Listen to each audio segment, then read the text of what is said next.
Hello, everybody, and welcome back to the Drive Pink Dialogue. I'm your host, Scotty. I'm here with my co-host, Saur, and today, unfortunately, we're breaking down a 4-1 loss via Nashville SC, who has become this season's sort of thorn in our side, or just the temple.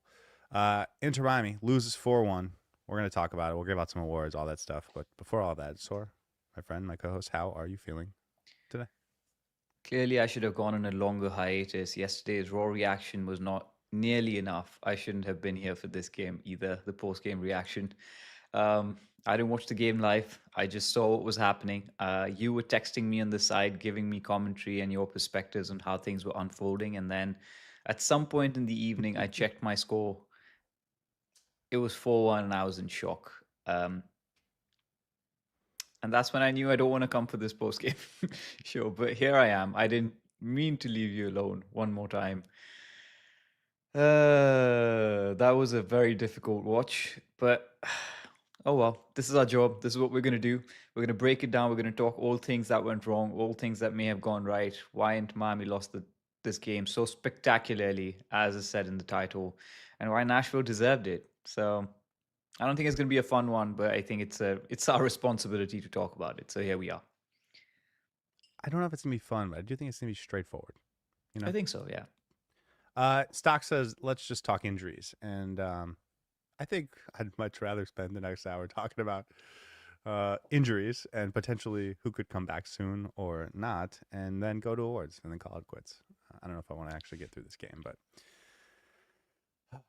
we will do it. First, though, let's mention the roster news for this weekend. Inter Miami made a trade with the New England Revolution to acquire an international roster slot. They're given 125,000 GAM worth of allegation money for 2026 and 125,000 worth in 2027 to secure that international roster slot. And then they turned around and gave it to Levens Delanois and signed him to a first-team contract for the supplemental roster. We talk a lot about how you need all these things for your senior team roster and how it's very easy for the supplemental roster. But even on the supplemental roster, you do need international roster slots. So Inter Miami goes out and gets one, signs Delanois to a first-team contract, and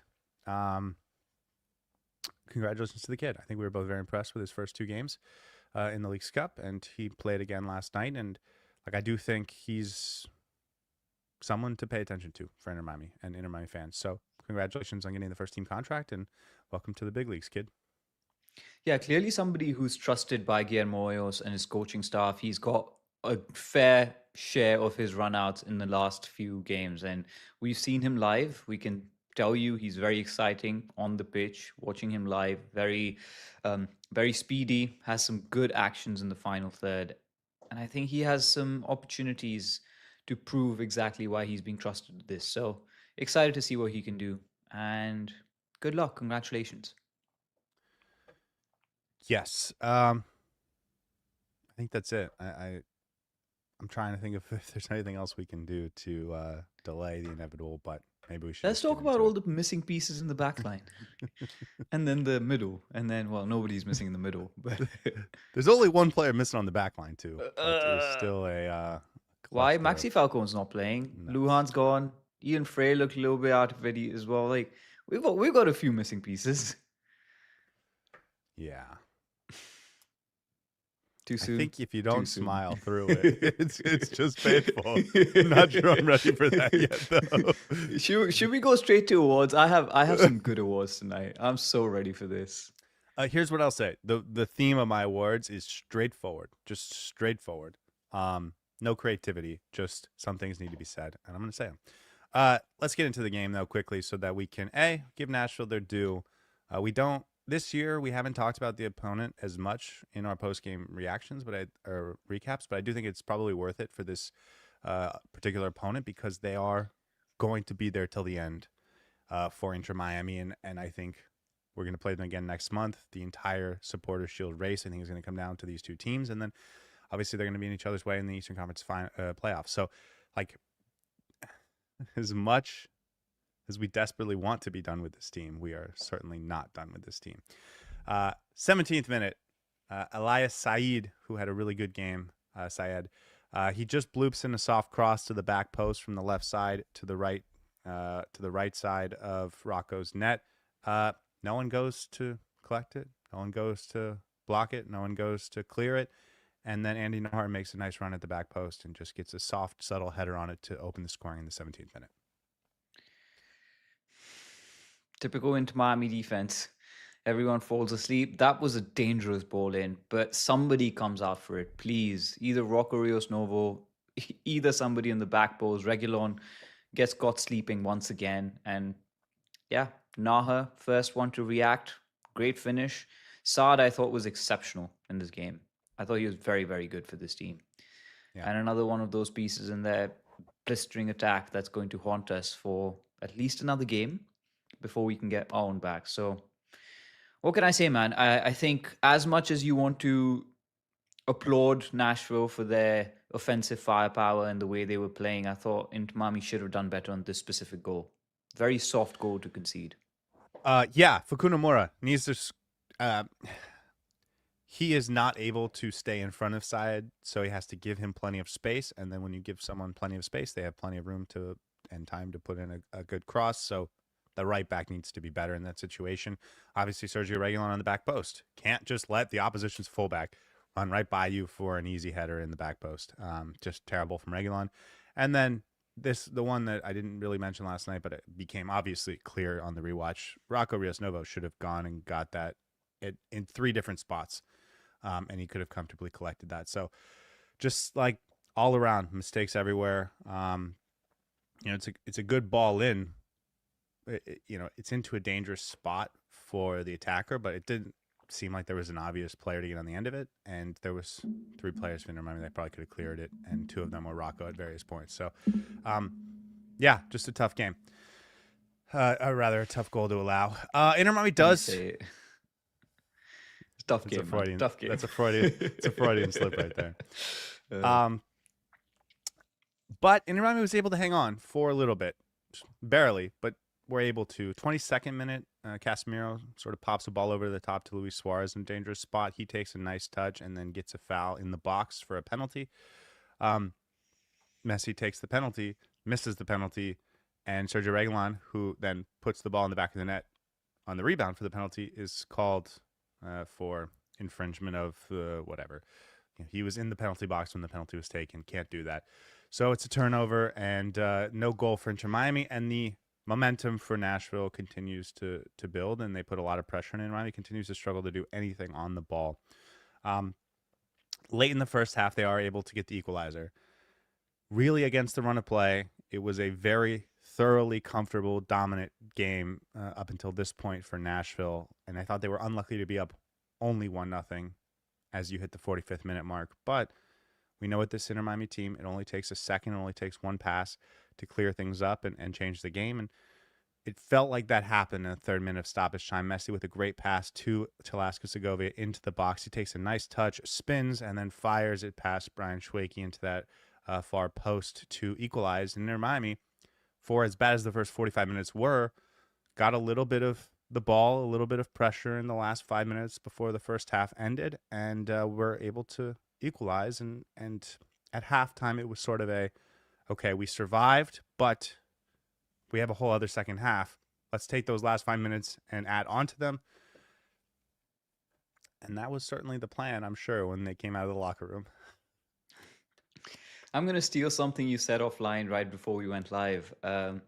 Inter Miami's quality is what we needed in this game, and I fear a lot of players failed to show up. But you could see then there were moments of quality, even in a very bleak performance in the first half, where Inter Miami just turns it up a notch. Segovia's take was amazing. That was a really good goal, and we would have been talking about it a lot more if this was Inter Miami winning the game.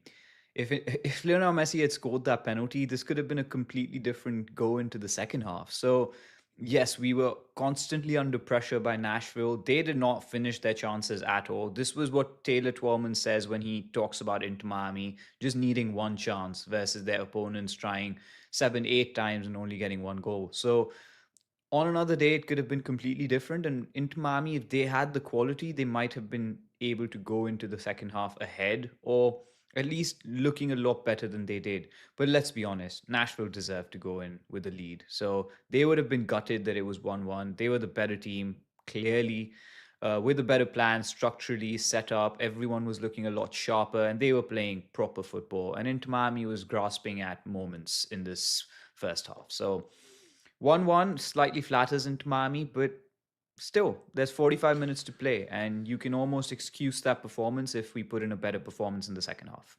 If. Spoiler alert, Nashville wins the second half 3-0, but I thought they played better in the first half. And so to your point, 1-1 certainly didn't feel just for Nashville, but obviously they would get that repayment in the second half.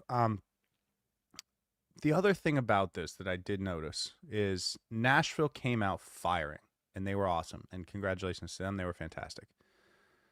Inter Miami scored. And then Nashville did look on their back heels for about 5 minutes there at the end of the first half, I thought. And maybe even for a minute or two into the second half. And it does go into this thought I have about their confidence level. Just as a team and in this game, we saw it in a microcosm. But fortunately for them, 49th minute, it didn't take very long for them to regain the lead. Right after half, Elias Syed finds Hani Mukhtar in the box, who just powers it through the legs of Maxi Falcone into the far corner. They go up 2-1 again. This one I put on Maxi Falcone. He just lets Hani Mukhtar drift into a very dangerous area. Does not go with him.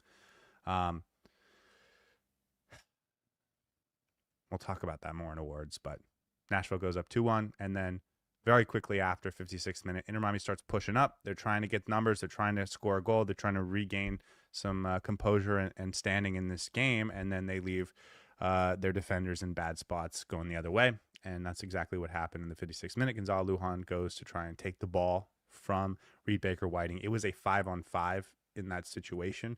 Inter Miami was slow to get back and create structure defensively, and despite that, Gonzalo Lujan took it on himself to break the little structure they had, take himself out of position, gets beat by Reed Baker-Whiting, and all of a sudden you have extra numbers in the box because your central defender abandoned his zone. He goes quickly wide to Christian Espinoza, and then they're overpowered inside the 6-yard box. It's quickly gone back in from Espinoza to Sam Surridge with a nice little flick for a goal. Probably the best striker goal I've seen him score. We make fun of him a lot, but that was a pretty nice goal from Surridge. And it's 3-1, and it does feel like that's probably it. I'm not sure Inter Miami on the road, with the way they had been playing for the first 55 minutes, really had a comeback in them in this game. Unacceptable defending. But sorry. The pain isn't over. The pain's not done. It can get worse. No. I don't know how to describe this next play, 63rd minute, other than to say, and this is how I wrote in the notes, Rocco whiffs, Mukhtar scores, 4-1. Game is actually over. You thought you weren't going to get sucker punched there? You didn't have to watch it live last night, so you get the live experience here. As bad as it gets, I still stand by what I was about to say, which is unacceptable. It was unacceptable in the second goal. It was unacceptable in the third goal. And God forbid it was a criminal offense in that fourth goal. I have no idea what's going on with our goalkeeping position. But my goodness, the moment we think we have somebody settled in as our number one, there's just this ghost that descends on him.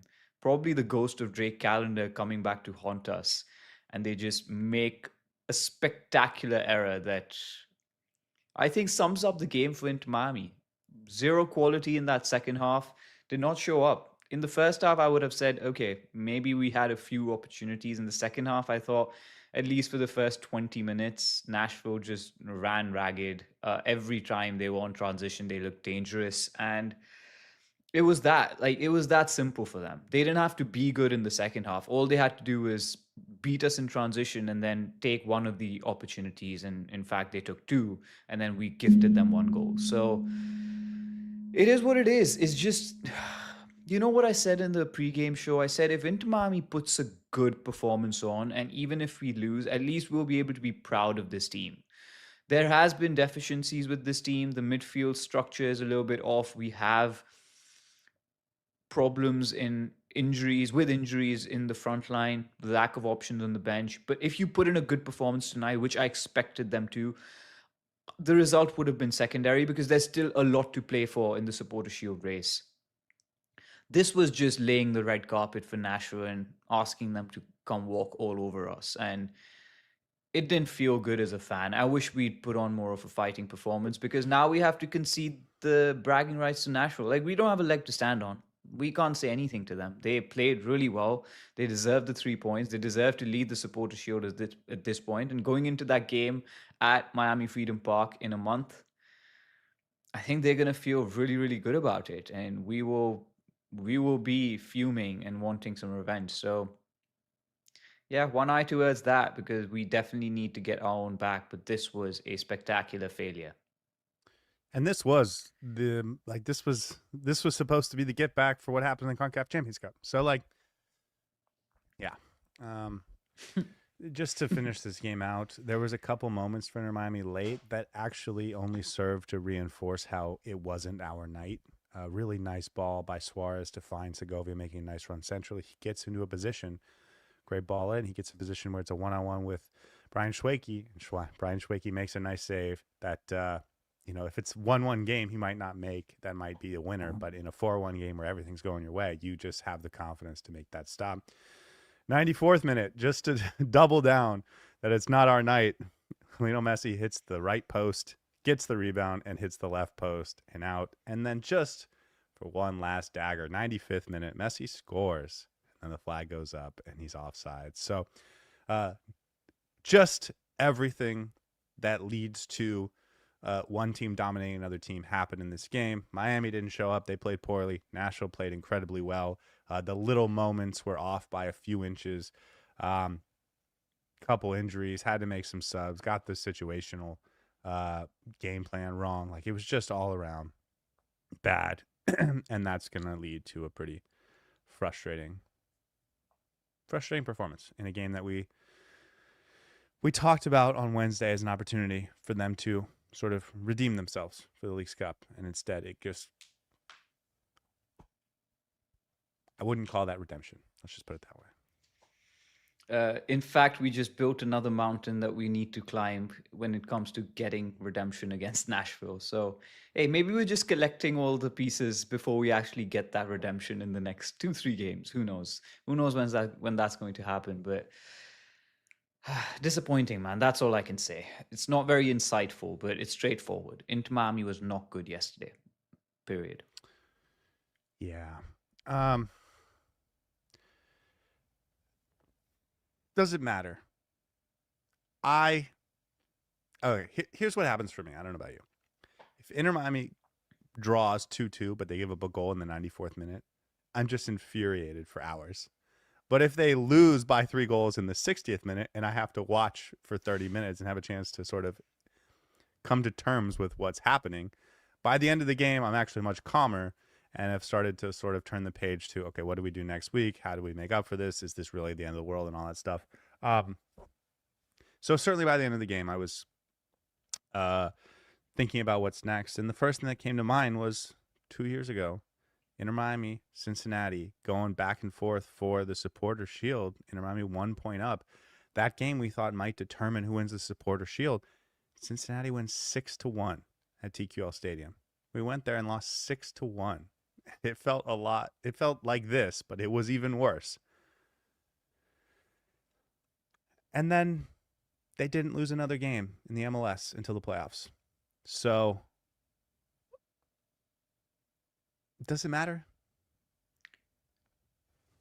It will matter based on the performance we put up against Philadelphia and then the performance that we put up against Toronto. It will matter based on how we respond to this. I think right now, in the grand scheme of things, there's enough to explain this, and we understand why this performance was the way that it was. And honestly, it was just players not showing up. And that rarely happens for Inter Miami. Somebody does show up. We've got so much quality on this team. So I'm going to look on to Wednesday, man. That's my next target. If they don't perform well on Wednesday, then it becomes a systemic issue. Because I think there's a few things Guillermo Hoyos needs to still figure out, which we're almost brushing under the carpet, but that could come to a head very, very That's what we're quickly. going to talk about next. Yeah. So for me, I think the sooner we figure those things out, the better it is. But the performance against Philadelphia will matter more if we lose. And this performance will matter even more if we lose on Wednesday. So right now, I agree with you. It's almost a come to terms with reality moment right now. I'm not angry with this performance. I'm just disappointed and frustrated. But Wednesday, this could be a completely different reaction. I think we made a grave mistake by playing the 4 team on Wednesday in the Leagues Cup in a game that did not matter. And that came to bite us back. But the game on Wednesday is everything for me now. We have to look at it. We can't drop those 3 points. Absolutely no chance. Yeah. Eerily similar words to what we said on Wednesday and Thursday night. But here we are. No, I agree with you. Let's talk about some of the decision making that came into this game and how this game ended how it did. Because I've been, you probably a little bit less so than I, but generally have been pretty positive on Guillermo Hoyos, and brushed some of it off because of the interim tag, but also they were winning, and they were winning comfortably. And I think like a lot of the criticisms were maybe overblown by a lot. I don't necessarily think that's the case over the last, certainly in this game and over the last couple of weeks. I think there's some real conversations to be had. So maybe through the context of Guillermo Hoyos and the decision making from the top, let's go over some of the things that led to this game being the way it was. And let's start with, as you mentioned, the Leagues Cup. Inter Miami has a huge curveball come to them last Saturday, Friday night. Obviously, the passing of Lionel Messi's father. He goes back to Argentina to be with his family, to go to the funeral, etc. And so they end up not really having any offensive pieces against Monterrey. They go into that game. They're starting Daniel Pinter, who's getting his, I think, second ever start, something like that. And Levins Delanois in the starting 11, who had never played before for the first team. And they lose in the 90th minute. It was heartbreaking. We were at the stadium. If they had gotten a draw, I think that changes everything. But because they lose, they are, for all intents and purposes, eliminated from the Leagues Cup. And it turned out to be the case. They weren't mathematically eliminated by the time they took the field on Wednesday night against Atletico San Luis, but they knew they were going to need a huge victory against a team that was going for it themselves, and they were going to be undermanned in the offensive department. We talked about how, and I remember last Sunday, this time a week ago, me telling you, I don't want to play the backups. I want to play the 18-year-olds. I want to play Luis Barraza as our third-string goalkeeper. Just absolutely bin that game off. We didn't. We went full force. Messi came back, played in the second half. We tried to win that game, not just win the game, but win the game by the 3 or 4 goals that we thought we would have to have in order to have a chance of advancing. Whatever ended up happening in that game, I know they lose, but even if they had won that game 3-2, they still would not have qualified for the next round. And it set them up to be tired, overplayed, out of confidence coming into this game. Whereas on the flip side, you had Nashville, who decided before the tournament started, we're not going to take this seriously. They played 2 weeks ago. Then they took the midweek off. All their starters were given, were on the bench. And then that weekend, last Saturday, they played their full team of starters and then benched them on Wednesday, so that their starters had been given full rest over the last couple weeks just for this game. And Inter Miami has played all their star players 90-plus minutes for each of twice a week for the last couple weeks. And it did look like that mattered in this game. Nashville looked ready, and Inter Miami didn't. And, the one player I think probably did look his normal self in this game was Luis Suarez, and probably not a surprise that he's the one player that hasn't played for about 2 weeks. So, I do think a big part of this is that they were physically not prepared for this game. And mentally also. And they lost Mikhail. I'm not sure if you mentioned that, but that was huge and came back to bite us. But yeah, I think just physically drained, mentally drained. We can talk about some structural issues as well, because I do think that's an underlying factor that we're not criticizing Guillermo Hoyos enough on.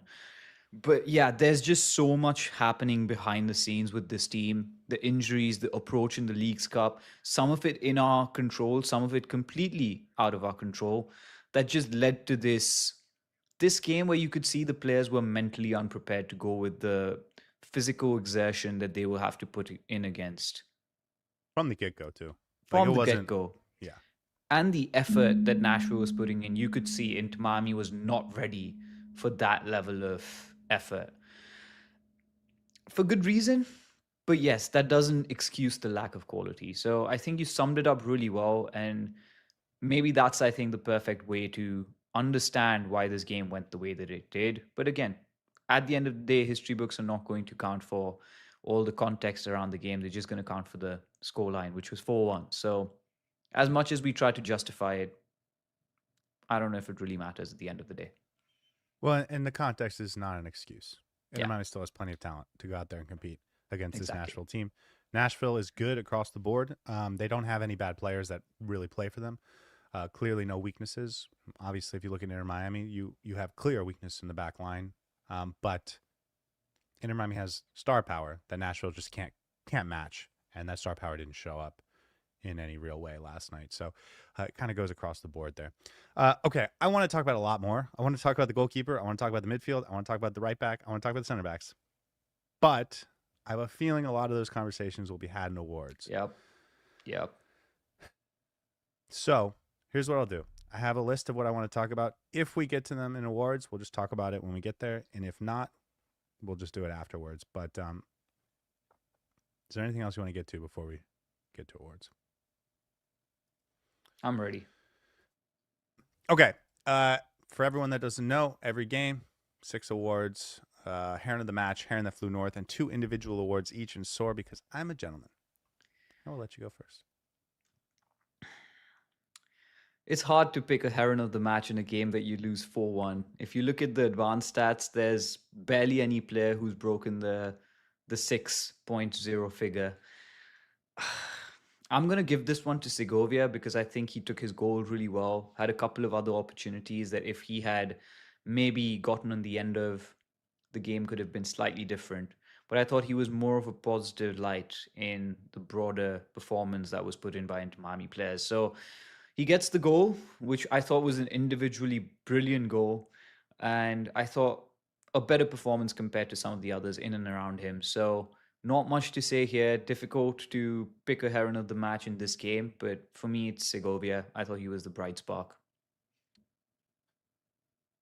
I texted you earlier, and you asked me, before I watched this game for the first time, who should I brace myself for?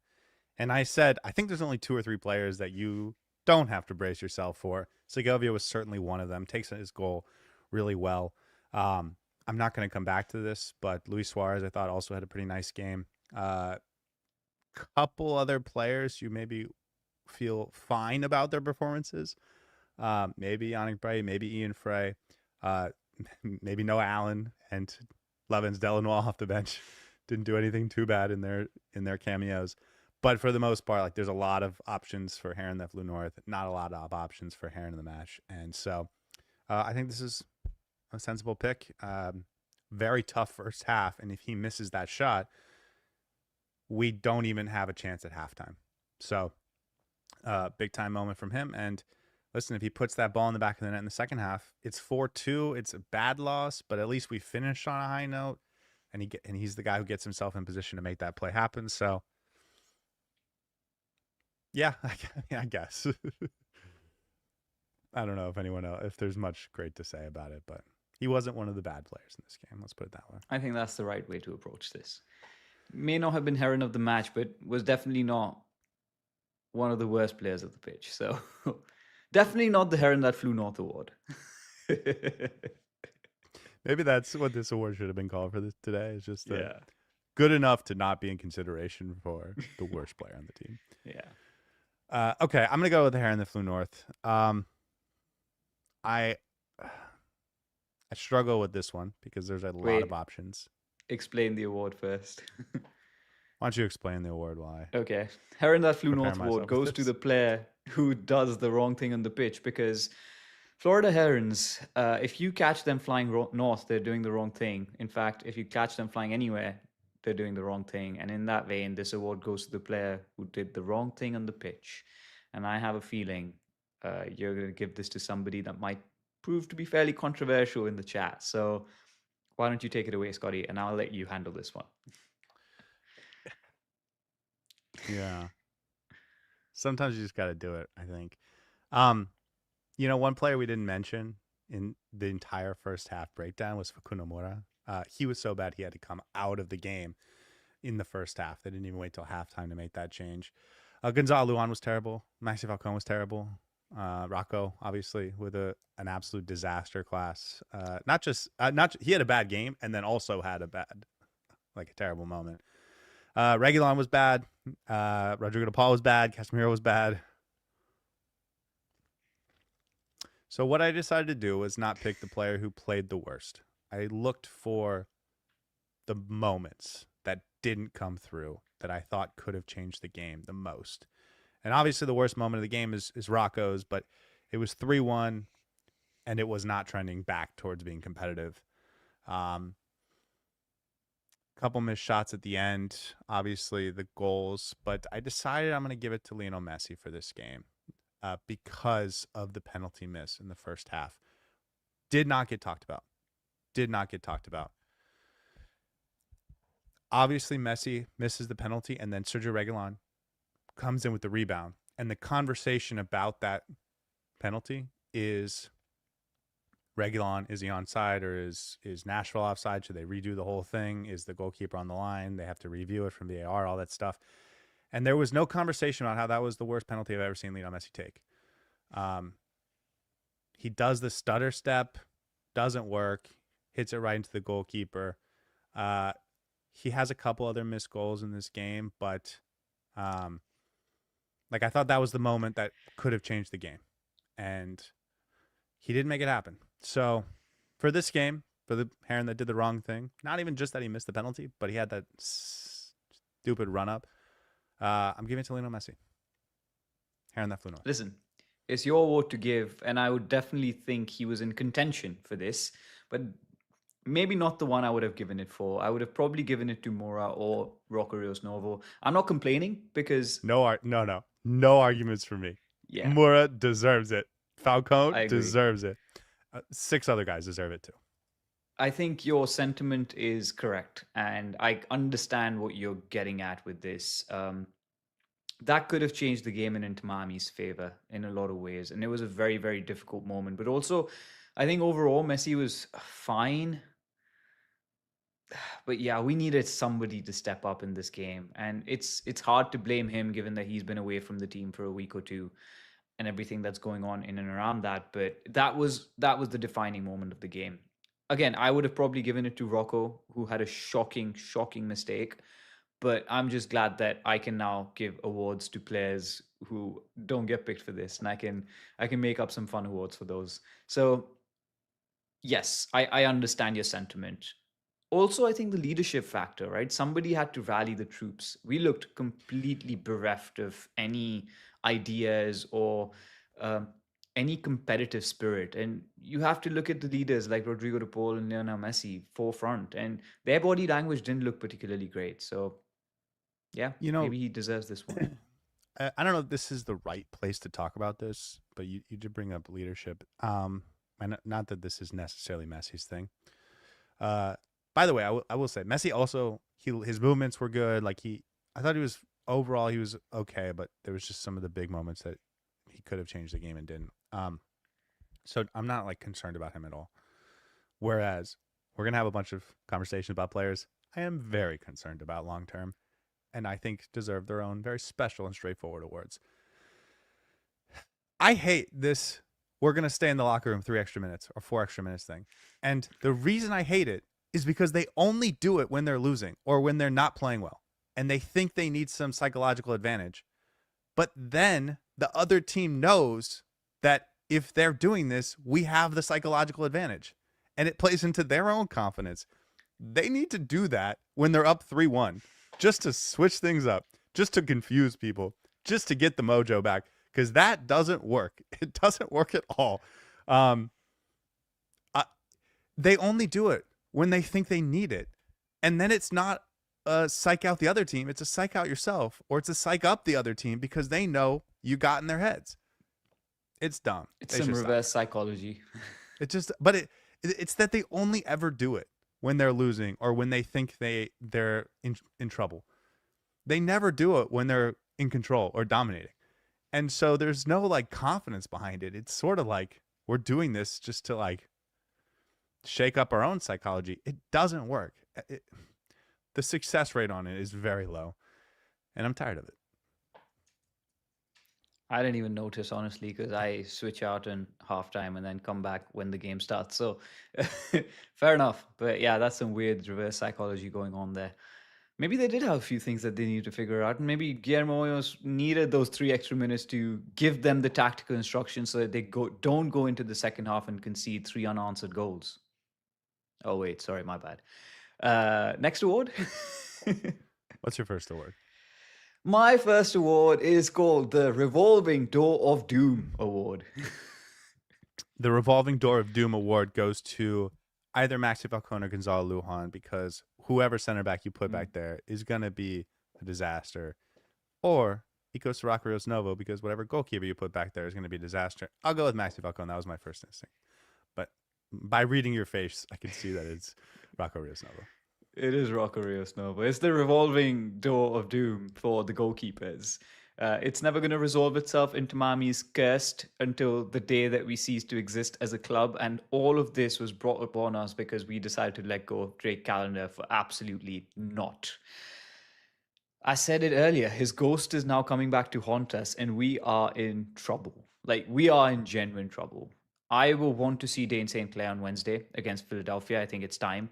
I don't know if anyone would disagree with me on this, but over the stretch of 6 games Rocco has played, he's not looked exactly comfortable, and he's had 2 extremely grave mistakes.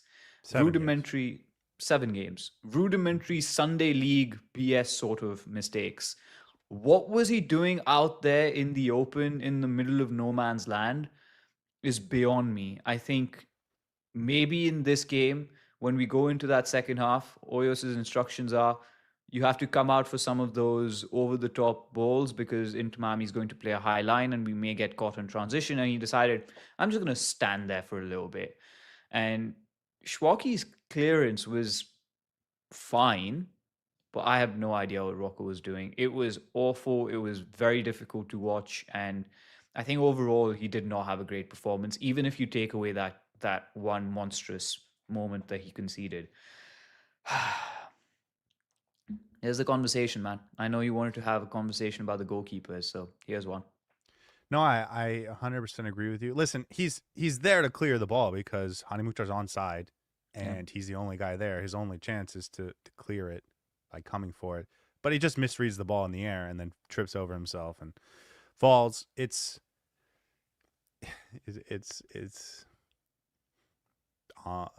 deserves to be laughed at, I think. Just like how bad it was. We talked about during the first half of the season when they ran out St. Clair game after game after game after game that once you get to the World Cup, it needs to be a competition. We did not say you need to go to Rocco. We said it needs to be a competition. Now that can mean you give Rocco a run of games to see if he's the guy, but he's not proven he's the guy, at least not in this moment. He's not won any sort of competition. And so Dane St. Clair has to be in goal on Wednesday night. He has to be. Rocco's confidence is not in a good spot. He's lost 3 games in a row, conceded just a boatload of goals. It's 9 goals in 3 games.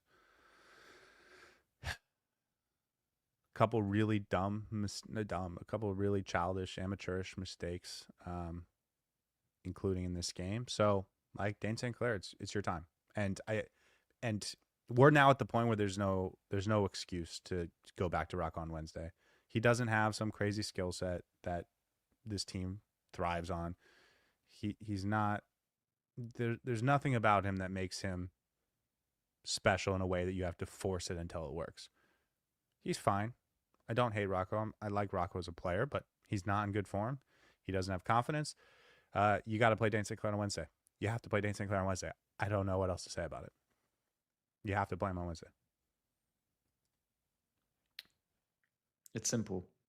I think that always had to be the play. But Dane St. Clair, come back and save us, please, because this goalkeeping situation is getting absurd. We'll see, man. I have a feeling Rocco's going to start again, but if he does, questions are going to be raised on Wednesday. No, I don't think you can start him. I don't think you can start him on Wednesday. He needs to sit. No, he needs to sit. And you need to see if Dane St. Clair can be an improvement. Because, by the way, like, whatever, as bad as Dane St. Clair was in the first half of the season, Rocco's been a continuation, if not worse. So, unless you're on the verge of a deal that will benefit you and you move Dane St. Clair for allocation money or whatever, like, it's time to put Dane St. Clair back out there. And that doesn't mean he's your goalkeeper forever. Like, you give him the next week game, the next 2 or 3 games and see if he's an improvement. But we haven't seen Dane St. Clair in 3 months, and it's time to see him again. I've had a revolutionary idea. Hear me out. What if we just start Luis Barraza? I said this last week. I said you start him on Wednesday. I said start Barraza on Wednesday. But you said that in the Leagues Cup. You didn't say it against Philadelphia. I'm saying throw him against Philadelphia. Let him have a few games, man. Let him have a run of 7 games. Why not? No. Why not? We are not giving Luis Barraza a run of 7 games. But if you gave him the one game that didn't matter and he looked good, then we could start having a conversation. There's not going to be a chance for Barraza for the rest of the season. Yeah.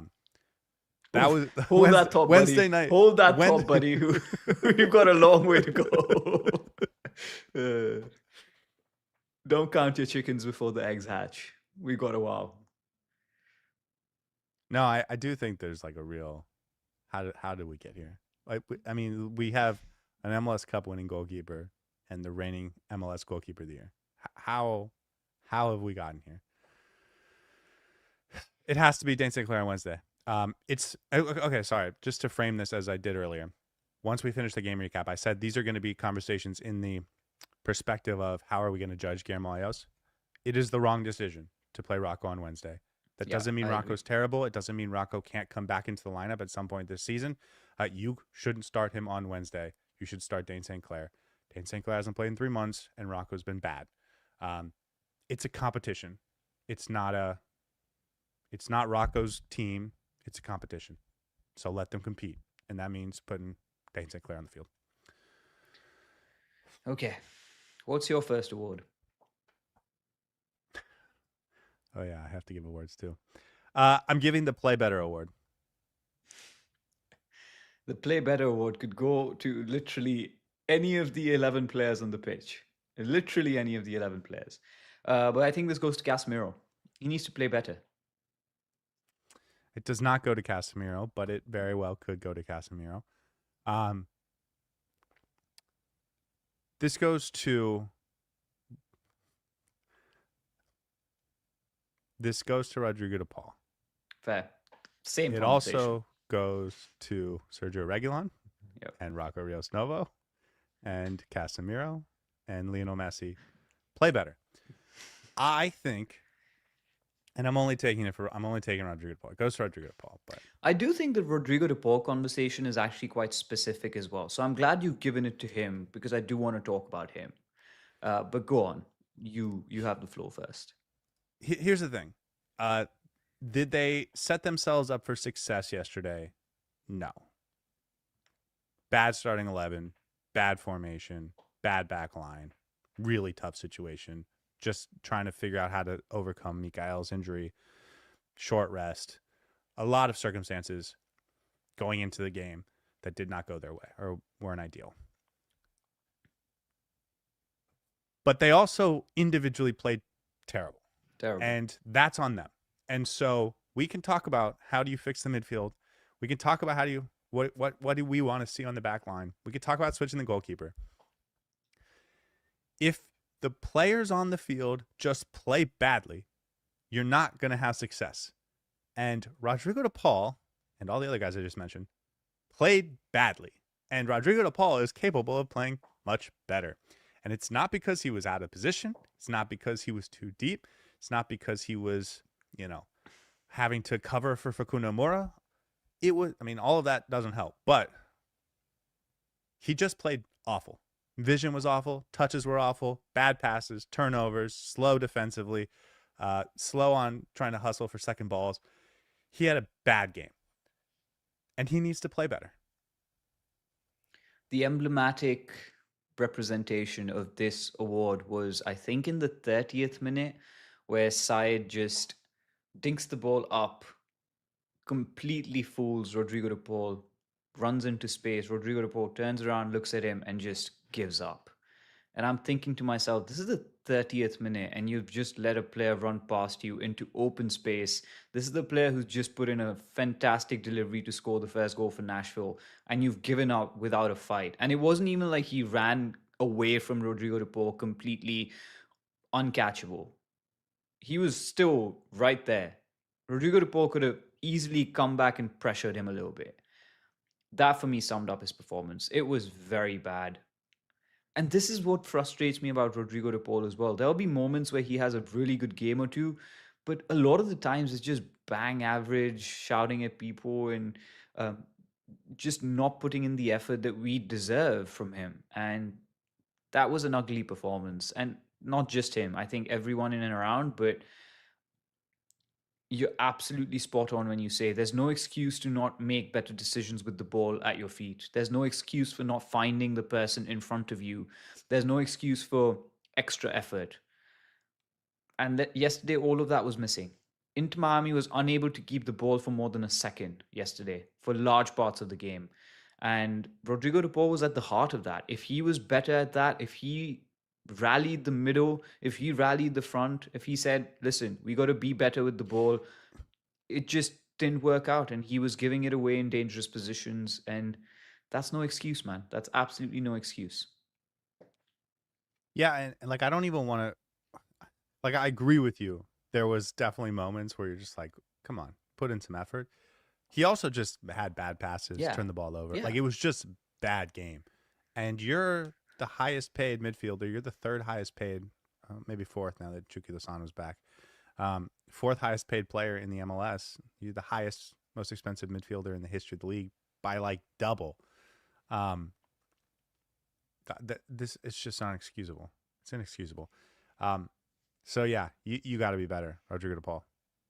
And and same countless for 5 others. other players. Yeah. Play better. Okay. Is that hard? Is it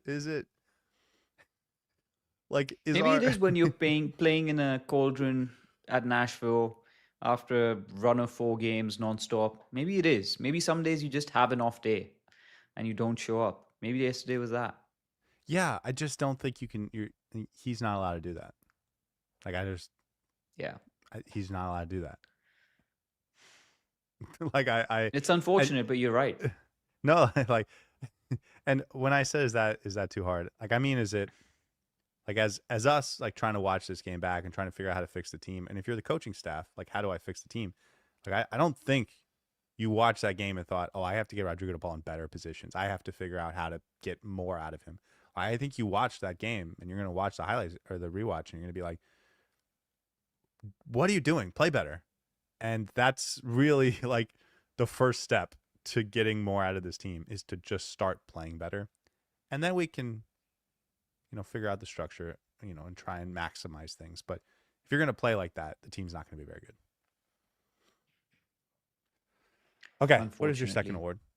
I'm kind of mad how I structured these, and maybe I should have put my third award second, but here we are. I'm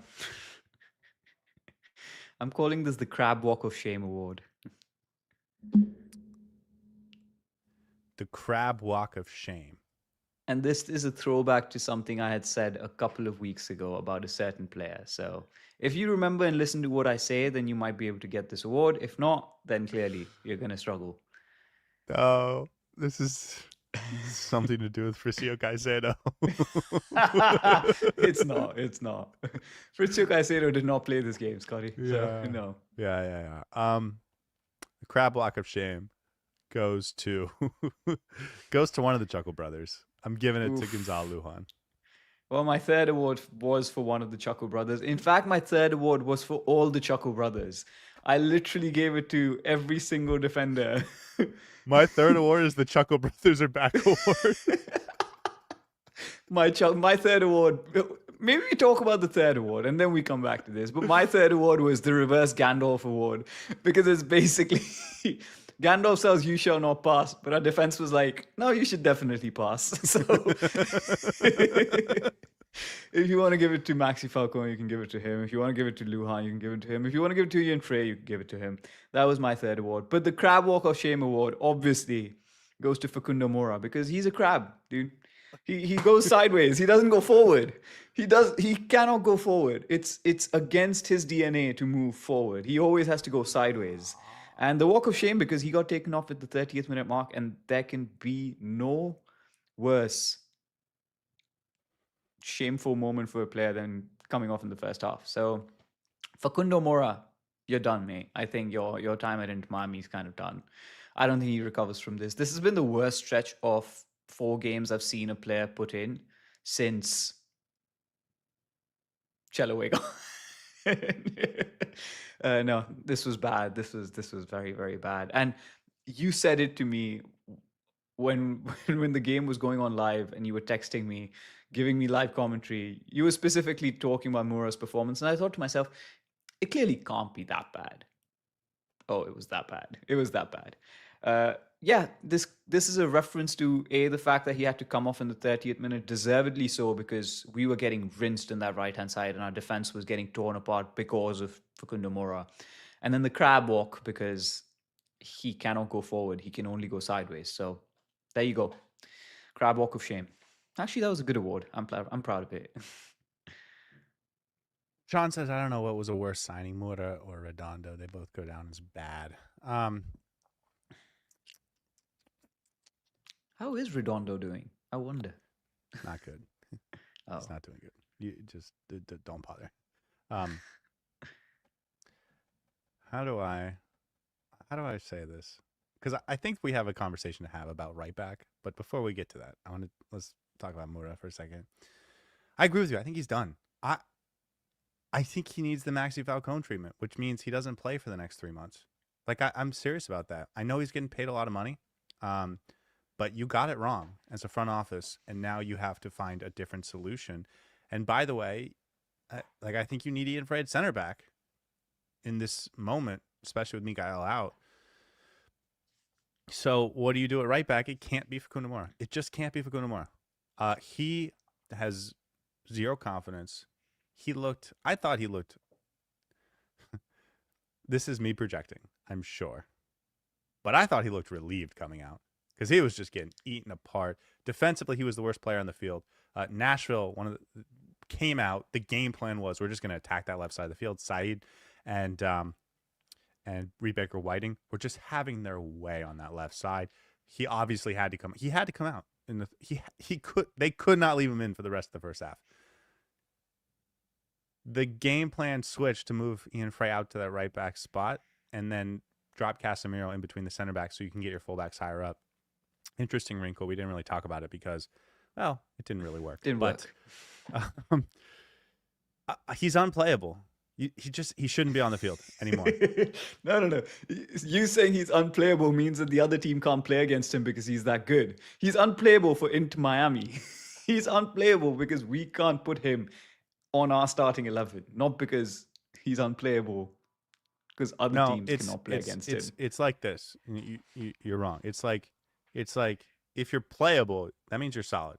I can play you. If the other team can't play you, it's like all the way around to like, oh, you're unplayable. But then it's like going from 0 degrees to 360 degrees. It's like you just drop one more degree, and then it's just that's how bad it is. Yeah, you're all the way back around. Yeah.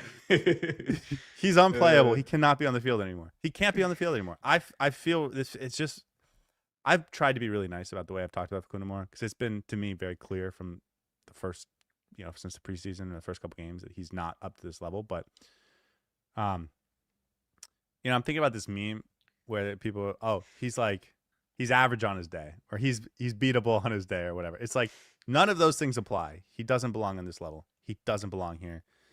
They are not going to move him on until the offseason. I would be shocked if he's on the team come January, and I don't think they should play him again for the next 2 months. His confidence is shot, which is making it worse, but also he's got real physical limitations that are just getting exposed game after game after game in this league. So, if you have any other things you need to get off your chest about Facundo Mora, go ahead. But if not, let's talk about what we do at right back, because Can we whether Ian... Can we have the full conversation about the defense first and then talk about how we would set that up? Because I think it's a broader conversation, right? You can't, we can't figure out the right back situation without knowing who's available in the center back position as well. Or unless you want to have a broader conversation about everyone's available, this is what you do at right back. My next award is not going to be defensive related, so okay, let's do it now. Okay. Did Sergio Reguilon have a good game last night? And are we super confident in him right now? No. But I do think him and Noah Allen are solutions at left back. I don't think we need to worry about left back, at least not in the way we have to worry about other places. There's enough quality there, and there's two positions, so in case someone gets hurt, two players rather, so in case someone gets hurt or whatever. When Mikael comes back in a month, he's locks down your left-sided center back spot. So whether he comes back in 2 weeks, whether he comes back in 6 weeks, the month was just an average guess, but he will lock that spot down as long as he's healthy. And then Ian Frey is your best player at all the other spots. So what do we do about this? And now that Mikael's out, what do we really do about this? Because Facundo Mora is unplayable. So is Maxi Falcone. And so is Gonzalo Lujan. And just like that, the Chuckle Brothers are back. You have to do whatever you can to not play them, I think. It's simple. When Mikael is available, you do Mikael right center back, Fritzio Caicedo left center back, and Ian Frey as your right back. That has to be the run for the next few games. Well, okay, but that's not available. Yeah, and, okay. That has to be the run also, when they're available. And it also doesn't give Ian Frey any games off, which I do think, he's going to need some, it's not smart to play him 90 minutes every game. I'd play Gonzalo Lujan as a right back if I needed backup. I wouldn't. He's awful. He's bad. He's awful. He's so bad. He's not as bad as Facundo Mora. And that is affecting our opinion of Gonzalo Lujan, I think, too strongly. But he's awful. And so is Maxi Falcone. At least can Cheche play at right back? Okay. So what's more important, Ian Frey at center back or Ian Frey at right back? We've talked about this in circles. But right now, with no Mikael, how does that change things? I'd still play Ian Frey at right back. And then you want to hear my center back? I think I'm going to go Noah Allen left center back, Fritzio Caicedo right center back. And then left back, you have cover with Cheche Abadiareda if you need. I agree. Yeah. This is where I would go. That's not what I would do, but I'm on the same sort of page as you. I would play Sergio Reguilon at right back, and I'd play Noah Allen at left back, and Caicedo and Frey in the middle. That's fine as well. I wrote this online. I wrote this on Twitter, and I got a lot of feedback about Reguilon playing right back, and it's like he can't be worse than Mora. You're silly, Chris. It cannot be worse.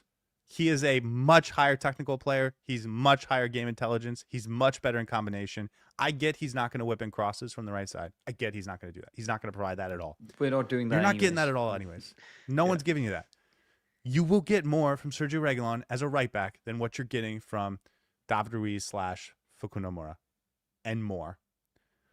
Noah Allen's going to give you more on the left side. And by the way, if you want to keep Reguilon on the left side, play Noah Allen on the right side.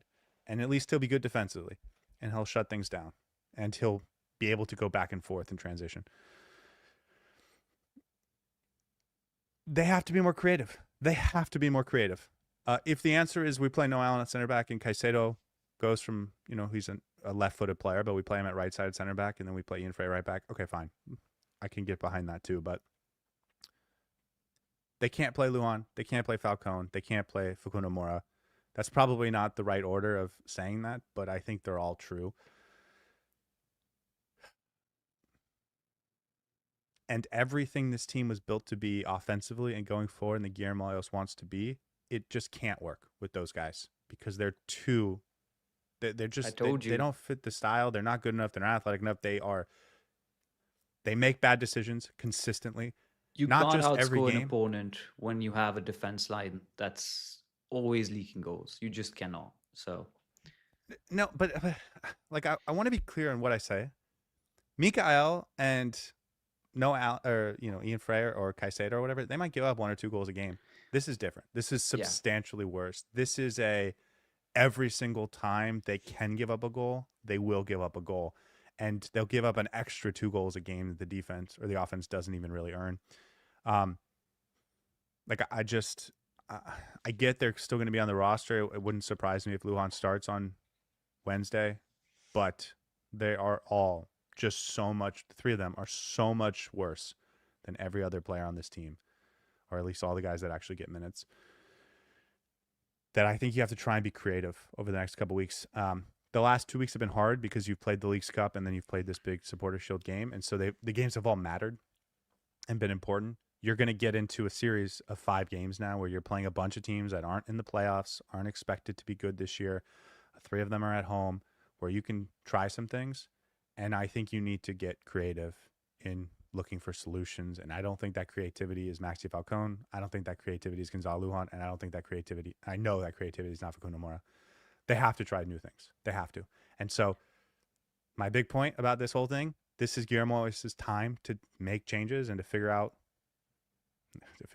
He has to be a coach now, and he has to make decisions that are hard, and he has to get them right. This is one of those decisions. Try and find a creative solution because those guys aren't the answer. there's also a couple of other creative solutions you could find. Well, not creative, but Casemiro could play as a centre back potentially, uh, and then try and move on one of Facundo Mora, Gonzalo Lujan, or Maxi Falcone if you can, and then dip into the market. You've got 2 weeks. Try and get a right back, but I think that's the least likely option right now. I do think Inter Miami would love to sign another defensive player, but they have to move a player on first, and I think they're finding that to be pretty hard. So we'll see. Okay, your final award. I'm giving the Open Your Eyes award. Very straightforward. This one goes to Casemiro. This one goes to Casemiro. It's not really. I'm not telling Casemiro to open his eyes, although in a sense, dude, where are you where are some of these passes supposed to be going? I don't know. But Guillermo Hoyos has to open his eyes. What to the the hell situation. is he doing playing between the centre backs, man? All the way back. Why? We don't need him there. We don't need him there. Go on. It's your award first, so I want you to discuss what your thoughts are. But for me, it's so simple. If you're putting him all the way back in the centre back position, splitting the midfielders like Sergio Busquets used to do, I think, yes, you get a couple of good over the top long passes, cross field balls, but this is not what this team is about. We yesterday needed somebody in the middle of that park to facilitate the movement between the high midfield and the final third. There was nothing going into Messi and co. Suarez was having to come back. Messi was having to come back. We were struggling to keep the ball in that position. You put Bright behind and you put Casemiro up front and you change half of your issues. Play him as an 8. He has so much quality in and around the pockets of spaces. He can play back and forth. He can find those line breaking passes. He could do so much more if he's just higher up the pitch. Alleviate the defensive duties that you're giving him. Don't need him to be dictating play from deep. That's not the style that this team is built to play on. Have him be the one who's breaking the passes, breaking the lines in the middle, who's facilitating the play. He could switch play from a much higher position if we need to. If we want to go either ways, he can put those balls in. And we Let saw him this. facilitate. We saw this against Atletico San Luis, where Yeah. he's pushing it wide to Noah Allen, and he's going to the right to Rodrigo. Like he can operate very effectively in the final third. And for me, it's simple. I think the Rodrigo de Paul role needs to go to Casemiro. Rodrigo de Paul needs to find out what his position is in the midfield, and Yannick Bright plays the Casemiro position. It's as simple as that. Play them as 2/8s. Play them as 2/8s. Rodrigo de Paul, Casemiro next to each other, high up. Yannick Bright as your 6. I am done seeing Yannick Bright so high up, trying to win the ball in the final third. I like it. It would be good on any other team, but that's not what we need right now. It would be great if you had another Yannick Bright back Yeah. there to Yeah. cover for Yeah. it. I don't know if maybe I should have gone first so we could have structured this conversation in different levels. But no, I think that was worth getting off your chest. By the way, he wasn't good last night. Another poor performance from him. Just while we're talking about last night's game. They have gone to this 4-man midfield since the start of the Leagues Cup, and it doesn't work because, A, you don't get good press high up the field. So you don't create those high turnovers that give you all these good goal-scoring opportunities. That's the first thing. Second thing, it's allowed you to play Casemiro as a 6, and for much of that, he's been the one protector of your back line. Well, the back line needs more protection, and he can't do that. And then second, or rather third, it allows your it like disperses the responsibility in just a very diffuse way. And what that does is it brings the gravity of your possession back to Casemiro instead of pushing it forward to Lionel Messi and to Suarez and Segovia and your playmakers. And that disrupts the ball progression in a disastrous way. So, like, here's what I will say. The Casemiro signing will sink Inter Miami if they continue to play with Casemiro in this style that they've played over the last couple of weeks, since he got here. Basically, since the minute he stepped on the field, and I know he looked very shiny against Montreal, but I said it after that game in a win. Since he stepped on the field in Inter Miami, the midfield has not been nearly as good, and it's disrupted the entire chain of your offense and your ball progression and your ability to score goals. And he can't protect your back line, so your defense has gotten worse as well. It will be a disaster signing if you just force your way through this and you just play it game after game after game after game, which goes back to my award. Open your eyes. Open your eyes. I was just thinking to myself, even our Lord and Savior cannot protect this backline, Scotty. I think we're doomed with this backline. No, I think you said everything. You said everything correctly. And I love your point about the gravity of play because that's exactly what's happening. We're moving backwards when it comes to how we're building up versus going forward and playing on the front foot.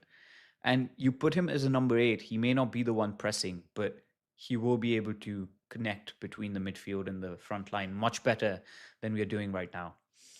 I think there will be a time once Silvetti comes back, once Berterame comes back, we have to drop one of the players. That will be the test of who Guillermo Hoyos is as a coach, because if he drops Yannick Bright over Segovia, we're doomed. We're doomed. So this is where I wanted to take this conversation next. It's now. It's not when those guys come back. It's now. And I one of the things I want to talk about is the front three. Obviously, we're out of awards, so we didn't get to it. Go back to the 4-3-3 Wednesday night. I get it that you don't have your full complement of talented attackers, and so that's giving you an excuse to play all 4 of your star midfielders. Your midfield's broken right now, and it was very good 2 weeks ago, 3 weeks ago. And it's because you've added another midfielder, diffused responsibility, all these issues that we're talking about. You go back to 3-man midfield Wednesday night, and that means benching one of your players. Now, there's very diplomatic ways to make that happen. I would bench Rodrigo de Paul for this game on Wednesday because he looks exhausted. Like, I'm not saying Rodrigo de Paul is the guy that gets benched forever or whatever, but just for Wednesday night, like, I'd give him 70 minutes off. And I would go Casemiro and Telasco Segovia as your 8s and Yannick Bright as your 6. But it's time now. And the flip side of that conversation is because they don't get a press at all. And it's not because Messi and Suarez are on the field together. It's because you don't have a third player that can press at all up there. So I need on Wednesday night, whether Silvetti or Berterame are back, I need a third attacker on the field because that's what allows you to press from the front. Get your midfield higher up. Your 2 8s can get higher up. Your fullbacks can get higher up as part of the press. You get that triangle in the central defense, which will be your 2 center backs and Yannick Bright, in my world, as sort of your safety net behind the ball. It's so frustrating because they had developed this style of play all they did was win with it. And then they've abandoned it over the last 4 games, and they've lost 3 straight. Go back to that style of play well, and you're going to start winning all your games again. Like I do think it's that simple. It's so funny. If we just put some of our podcasts that we'd recorded maybe a year ago during Javier Mascherano's reign, it could be the same conversation. Well, yeah. No, I agree. This game felt very Javier Mascherano-esque to me. Yeah. And, worse in the back because the guys they're not in good form, and, you just lost Mikael and they haven't really figured out how to play with him yet. So they were worse defensively, but they were on the back foot. They were playing in their own box. They were trying to hit quickly with fast breaks over the top, and they just don't have the players for that. So go back to what was working. Just go back to what was working. Open your eyes. Go back to what was working. There's a way to get Casemiro into this team in an effective way. You have not done it so far.